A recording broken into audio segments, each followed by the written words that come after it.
হজ হচ্ছে ইসলামের একটি প্রধানতম রুকন। হজের শাব্দিক অর্থ হল জিয়ারতের সংকল্প। আল্লাহর সান্নিধ্য পাওয়ার উদ্দেশ্যে বিশ্বের বিভিন্ন স্থান থেকে মুসলমানরা পবিত্র কাবা তাওয়াফ ও জিয়ারত করার সংকল্প নিয়ে ছুটে আসেন বলেই এর নাম হজ।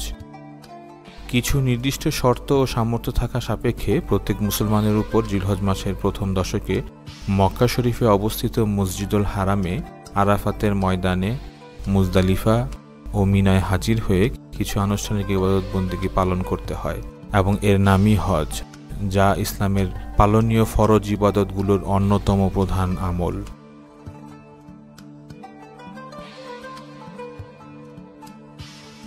হজ সর্বপ্রথম অনুষ্ঠিত হয়েছিল হযরত ইব্রাহিম আলাইহিস সালামের সময়ে, মহানবী সাল্লাল্লাহু আলাইহি ওয়াসাল্লামের আগমনের বহু বছর আগে।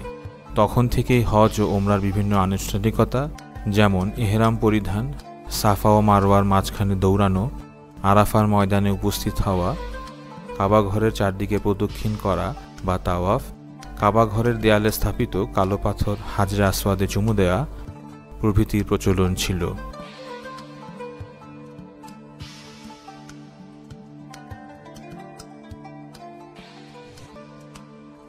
মহানবী সাল্লাল্লাহু আলাইহি ওয়াসাল্লামের আগমনের পর যে হজ পালিত হচ্ছে তাতে আগের বিধানগুলোর সাথে মাত্র কয়েকটি ইসলামী শিক্ষার সংযোজন হয়েছে।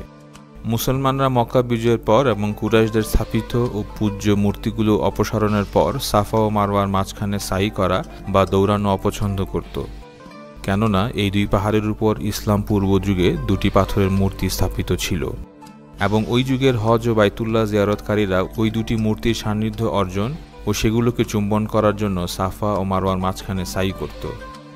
তবে হযরত মুহাম্মদ সাল্লাল্লাহু আলাইহি ওয়াসাল্লাম সাফা ও মারওয়ার মাঝখানে সাই করা জায়েজ সাব্যস্ত করেন এবং কোরআন মজিদের ঘোষণা অনুযায়ী এ কাজ ইসলামের অন্যতম শায়ের নিদর্শন বা স্মারক বিধান বলে নির্ধারিত হয়।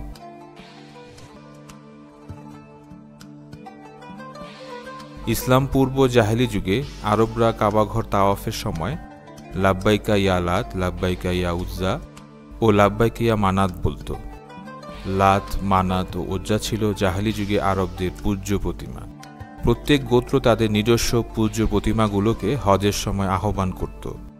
যেখানে পূর্বে প্রতিমার নাম নিয়ে আহ্বান করা হয়েছে সেখানে ইসলামী যুগে আল্লাহুম্মা পরিভাষা প্রতিস্থাপিত হয়েছে।